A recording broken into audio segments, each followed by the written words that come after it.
Welcome back, everybody. What a great morning so far. We've still got Al on the call. We're running a little bit behind time, so we're going to throw it over to Thomas Igeme without further ado. Just a quick note. When I think of intentionally inviting people to speak about this topic, you always come up right atop of my list. Your energy is amazing, your passion, your persistence, and just thank you for all that you do in this space. So enjoy, everybody. Over to you, Thomas, and we'll come back at the end, see you in about 20 minutes for some questions. Okay, fantastic. Thank you, Laura. And want to just open by saying a huge thanks to the team at PAFOW for helping put this on together and giving me a chance to chat in here. I have the very fun role of kind of helping us get back on time. So I'm going to compress what I was hoping to say, which will probably just force me to be a bit more clear with what I'm doing to make sure that there's some time at the end for questions as we go in. But a little bit about me.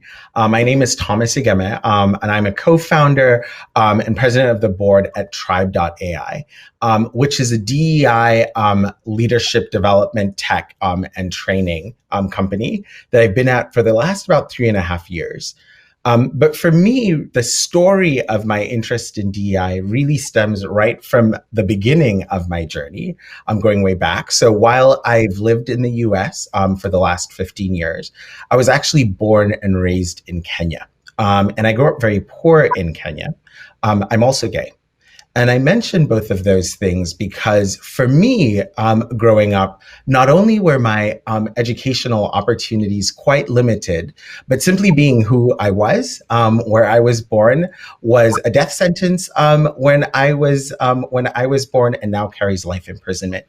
And so the choice for me to come to the US at 18 with exactly $273 to my name, I remember it like it was yesterday, was really as much about survival as it was about self-actualization. And I'm really, really fortunate. I was able to teach myself to take the SATs. I got a diversity scholarship to Stanford, put on by actually a business leader, probably no different than many people on this call who way back about 20 years ago wanted to make a real impact to diversity and thought that supporting education would be a way to do it. And really that opportunity started to shift things, not just for me, but for my entire family. And so I have been supporting my family since I was 20 years old. Both my sisters eventually also came over to the United States for university. One is a doctor on the front lines of COVID. The other also works in the space of DEI as a management consultant with Bain and Company. And I mentioned both of them, one, because I do love my sisters, so they tend to come up whenever I'm sharing a little bit about myself. But because for me, they're also this beautiful, powerful reminder about the why of what we're talking about. When we talk about DEI and equal access and equity, we're often talking about bringing not just individuals and underrepresented individuals opportunities that today they're locked out from, but that those people tend to bring whole communities along with them. And so really that's what I've built my career around, trying to ask the question of how do we leverage the latest tech and science around how people learn and behavior changes to make stories like mine a lot more common. And that's been a journey I've been on for the last 10 plus years.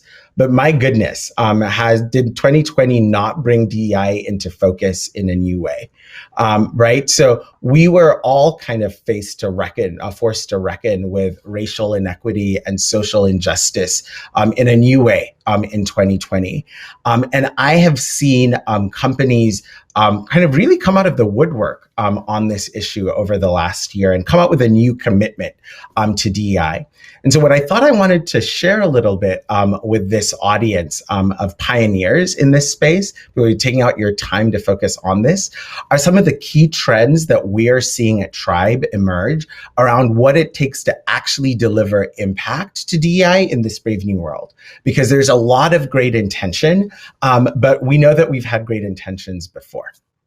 And so just as I was thinking about what would be most valuable to share, I was reflecting on 5 trends that I'm seeing that I think are important for anyone who's either trying to make this change in their own organization or help lead it in others to be aware of about what it takes to drive impact. And the 5 are kind of a shift that I'm seeing from just intentions to outcomes in DEI, moving from just business cases to storytelling in terms of driving change, a shift from just diversity and inclusion to equity and targeted universalism, and I'll share a little bit more about those, and then a real focus on retention rather than pipeline. And lastly, a move even beyond talent. And so I'll just spend a few minutes talking about each of those, and then hopefully we'll have some time for questions. So with the first trend we're seeing around intentions to outcomes, I'm sure everyone on this call is seeing that as well. Lots of companies for the first time are actually seeing themselves accountable to publicly stated outcomes. So DEI is not just a cultural tenet or a value the company has, but something that the CEO is actually accountable to the board for. And while that, that is a fact with huge implications for what we're seeing happening in the space. I think the first set of implications are literally around who is driving this work. The first is kind of who is the chief diversity officer, whether they have that title or not, but what does it look like to lead a DI function increasingly in this new world? Leaders of these functions are no longer just leaders of a center of excellence, kind of advising and hopefully pushing through. They're really responsible for empowering the CEO to meet their commitments to the board. And that is requiring significantly more influence. And that's a good thing, because I think for a lot of these people, they have been yearning for the influence to make these changes over time. But it is calling for a new set of skill sets, right? That we are looking at chief diversity officers who need to be business leaders even more than functional experts, because their main role is now not so much to think up the big ideas. We've been thinking up about ideas in this space for quite a while, but to influence across the board of their peers to make that happen. And we're seeing changes in terms of the people who are being hired into this roles, right? There's a greater focus on their ability to influence their peers on the C-suite. And probably the other big change is just where they sit in the org, as increasingly this is truly a role in the C-suite. It truly is a chief diversity officer.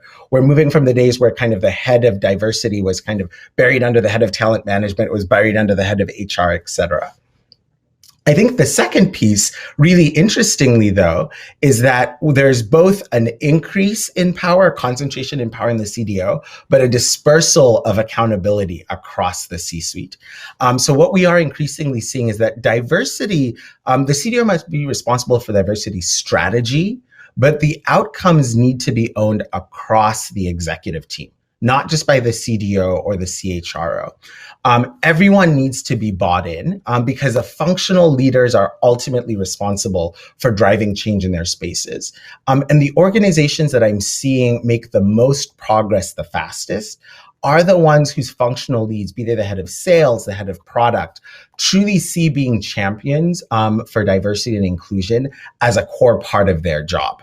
As they're coming in. And I think as you're thinking about your organizations and what the changes there, one of the big questions I often ask is who ultimately feels accountable? And if it's just a team on the side, we're really not yet where we need to be with outcomes.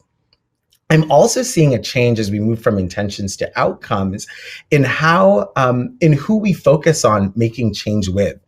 So for really the last 10 years, a lot of the focus on D&I has been with what I call the detractors, right? We've been making the case for change. How are we going to convince people that this matters? I'm increasingly seeing a move to promoters and engaging passives, and almost the sense that like people who are detractors are kind of going to come along for the ride or get off.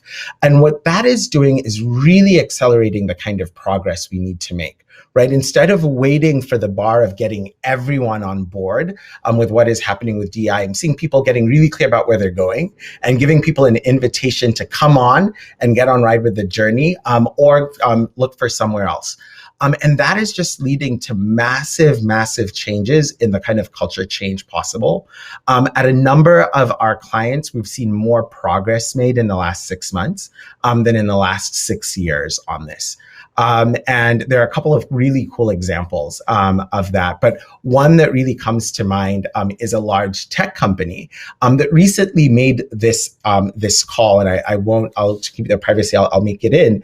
But actually then was very, very clear when their most recent diversity report came out, when the CEO's message about their commitment to this change, that if people didn't feel like this was the right place for them, then they were free to leave. And they actually saw some attrition. I think it was about 2% attrition after that, as there were a lot of people who just felt it was too political of a stance.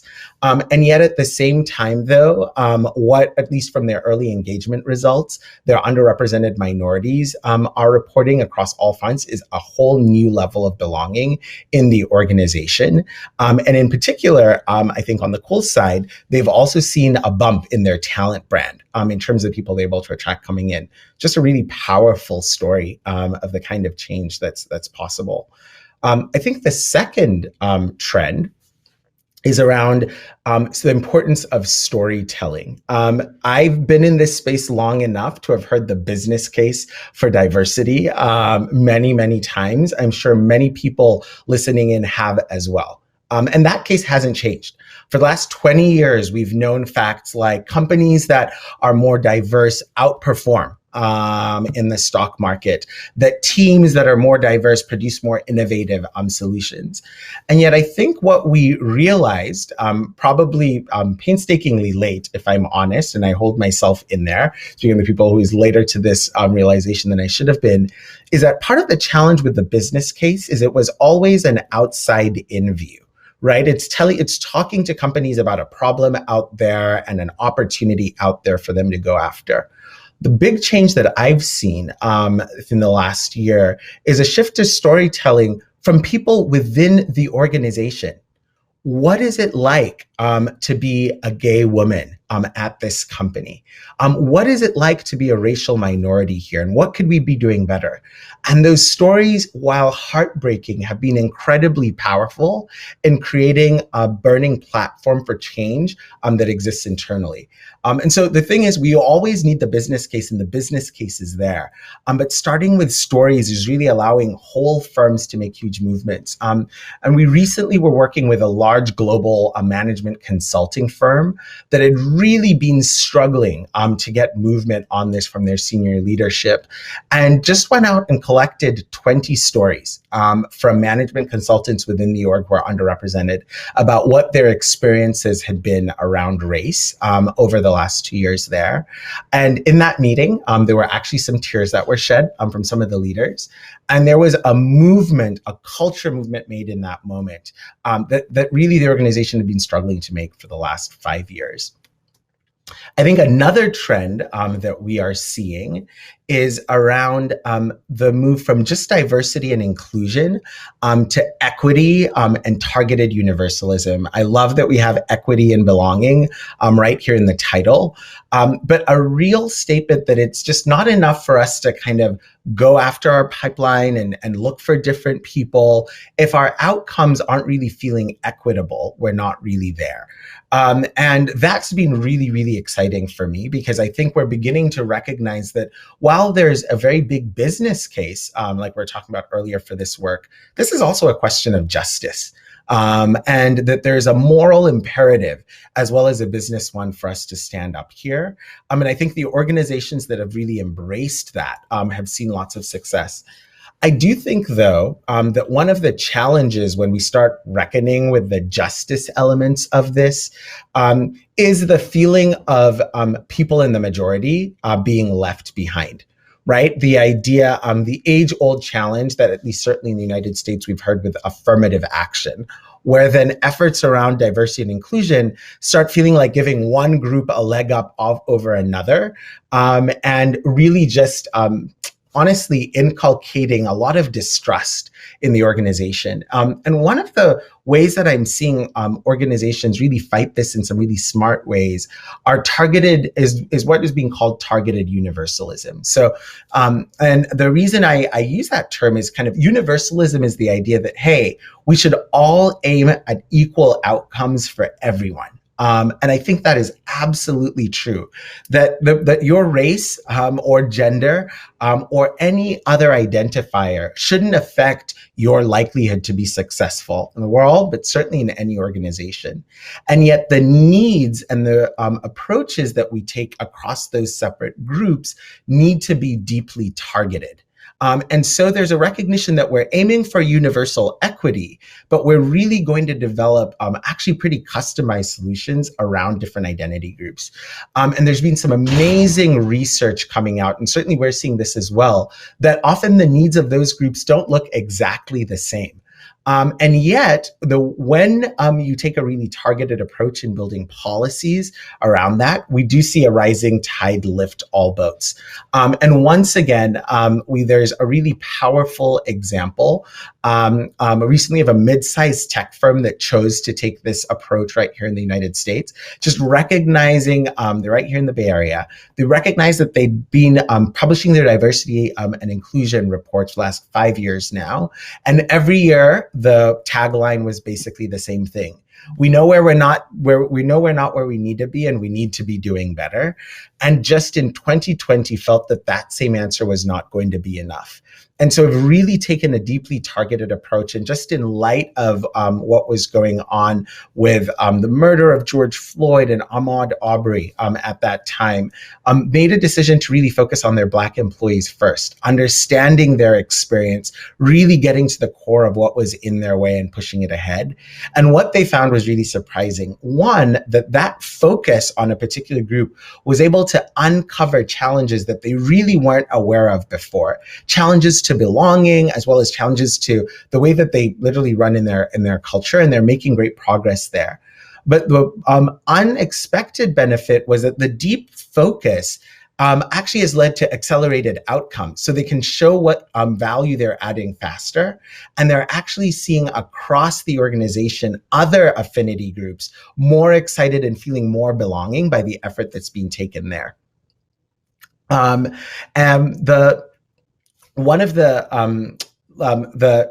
just looking at time. I'll jump to the next one, and then Laura, absolutely. Love the insight on questions. One other trend that I'm seeing, and that was probably implicit in what I was sharing, but just to name really explicitly, probably one of the most powerful changes that I'm seeing that I'm excited about is a focus on retention and promotion, and not just pipeline. We've really focused on diversity and inclusion historically as a pipeline issue.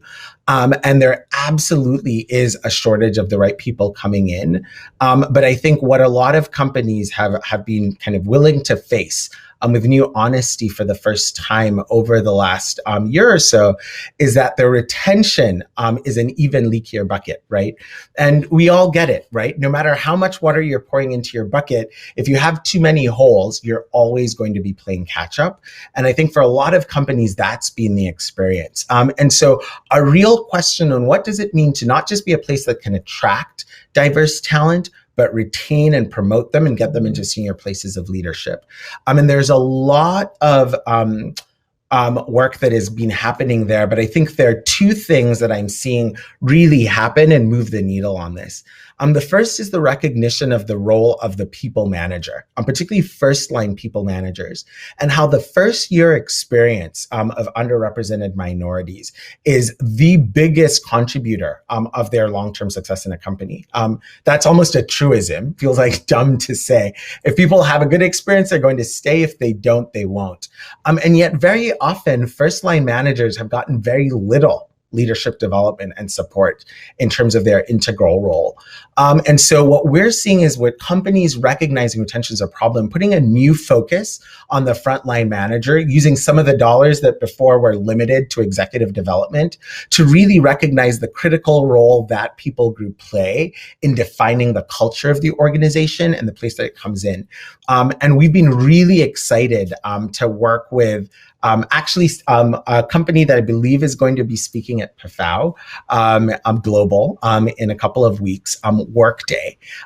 We partnered with someone on their Vibe team. Vibe at Workday stands for Valuing Inclusion, Belonging, and Equity. And really Workday, to give credit where credit is due, has been really seeing this challenge long before it was the buzzword of the year, of the day. And so about 2.5 years ago, Charisse Gill and the rest of her team really began thinking through the role of that people manager and what they needed to do, and came up with some really smart thinking about how you take a group of people who are open and willing but have very little support in terms of what it means to truly lead inclusive teams and drive culture and create a learning experience that is actually going to deliver behavior change on that. And there are lots of cool things that they've done, but we've really had the honor of being able to partner with them on their flagship coursework around that, what they call inclusive mindset, that really walks through kind of three core a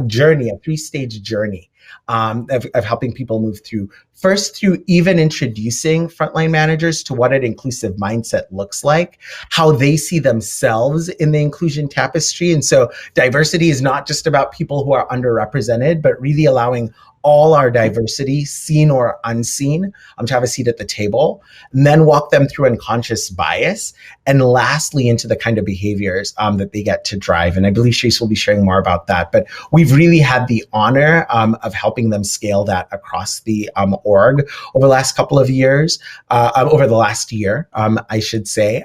They've had hundreds of managers globally go through it at this point, I think almost managing 1,000, and are looking to double that in the year to come. And maybe the last thing that I'm seeing is people moving beyond talent. I think that diversity, equity, inclusion, and belonging starts with and ends with talent, but there's also a lot more when we think about the role of organizations in diversity. And inclusion. And in particular, some of the coolest things that I'm seeing are around product, design, and community engagement. So on the product design side, companies really asking about how inclusive their design practices are. Who are they thinking about when they're building their products? How diverse is the slate of kind of the user that they're playing with and serving? And how can they start holding themselves accountable to more diverse products? There's so many cool stories here, but one of my favorite actually comes out of Pinterest and some of the work that they've done around actually being able to identify skin tone and skin shades, because they realize that a lot of their users are using Pinterest to pin either hair products or things for their skin. And the world of beauty is a place that very often, certain products just are not made for certain people.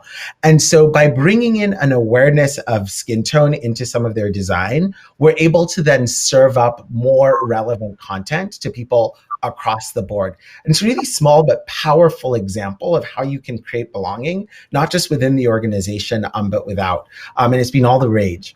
Other place I'm seeing a lot of cool work happening is around community engagement and thinking through the pipeline issue, not just in the stage right before, but all the way down.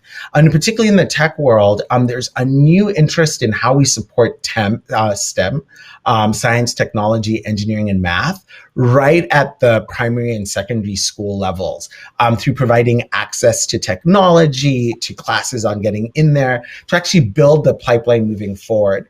And that offers a benefit of just getting us much more connected to the communities that we sit and live in, which is something that we've needed, but also takes a wonderfully holistic approach that I found really, really exciting. I know that we are coming on time, so I'll actually just pause for questions, Lara, and invite you to. Thank you so much. It's always very passionate delivery, and there's so much that we could unpack.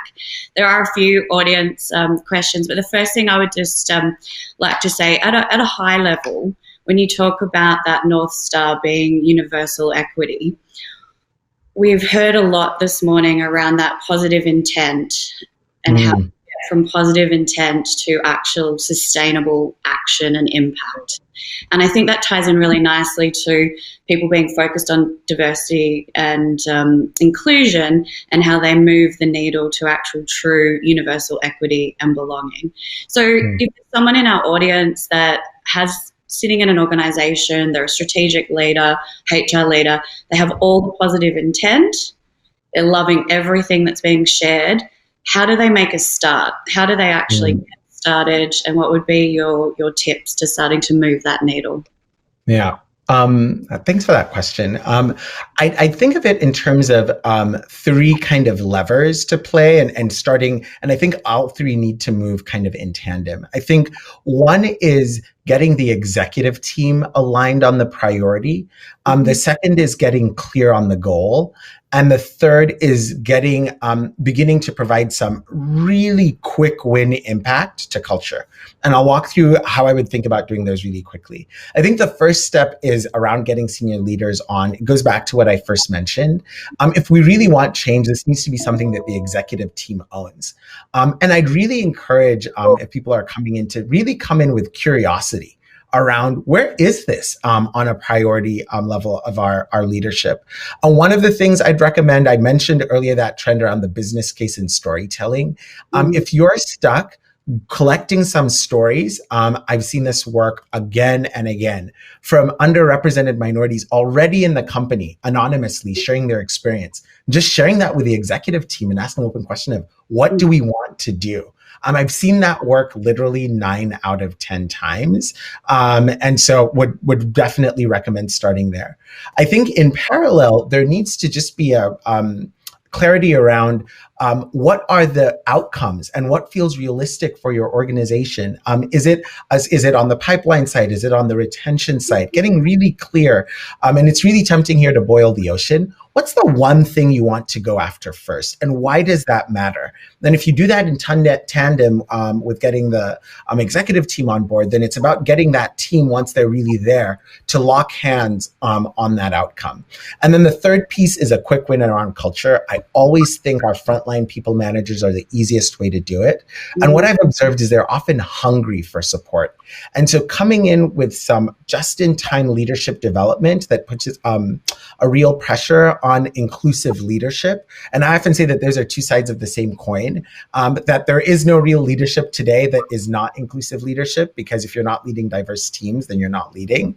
And on the flip side, that we're not really talking about diversity training if we're not talking about leadership, because it requires how much we change. And so coming in against that group, I think, is one of the easiest ways to start driving some culture change. Fantastic. Thank you. And you brought up storytelling again. And I think earlier when you were talking, having an intimate knowledge, when you bring in Workday, and we can't wait for Charisse to tell the other side of the story in a couple of weeks' time. When you talked about storytelling, I immediately thought of that powerful hook in the video that you have in your inclusive mindset training. Emotional connection that it has for people. And we've got a great question. There's a number of people that want to take a deeper dive into Vibe. Charisse will obviously do that for us in a couple of weeks. But from Stacey Agar, friend of PAFOW over at Red Thread Research, can you talk more about how Vibe has been different from what other analytics dashboards for diversity inclusion you've had in the past? Got it. Well, one, Charisse will be much better placed to talk about that, because we have been coming in to support Workday with Vibe on just one sliver of it, which is how they think about their people managers. But I can say at the high level, there are three things that have been different. I don't actually think it's so much in the metrics, because we've been struggling with them and they're the same metrics that we've been looking at. I think it's in the approach that they've used to go after the metrics and in how they've held people accountable. And I'll give you an example on each. So the first is in terms of how they've used, they actually pulled together a Vibe Tiger team. It's a 12-month SWAT team made up of representatives from the product org, the sales org, marketing, every single company has basically temporarily given up their headcount to really put together a SWAT team that's responsible for developing a series of innovative solutions against the dashboard. So it's the same metrics, but really a new level of thinking about this and clarity that like accountability does not just belong to some DEI team that sits in a corner that's running around trying to get everybody convinced. I think the second piece on accountability is that while the DI team is responsible for helping to collate, the executive team across the board is accountable to that dashboard. So when the numbers don't move, that isn't a CDO problem. That is an executive team problem. And every functional leader is accountable for why those numbers aren't moving. And you know what you incentivize, you move. And so no surprise that when that is tied to performance and compensation, there's just a new level of accountability in moving those and things move. Fantastic. Thank you. One more quick question before we let you go. This is from Michelle, what is your best suggestion for response to the question, do you mean that we should lower the bar for these targeted groups? No. That's the short answer. No, that is not what I mean. Behind that question is a really dangerous assumption, which is that the reason that we don't have these targeted groups is because they cannot meet the bar. And if you think about it, that's the crazier assumption. What is it that we believe is so different about people who are different from us that they're unable to learn or grow with what we need? Which is the crazier assumption to make? That there's a whole group of people who somehow aren't intelligent enough, ambitious enough, X enough to make it in our world, or that we've set up some structural things that make it difficult for those people to thrive. Yeah, great answer. And in closing, I just want to say, you and I was reflecting on when we met about a year ago.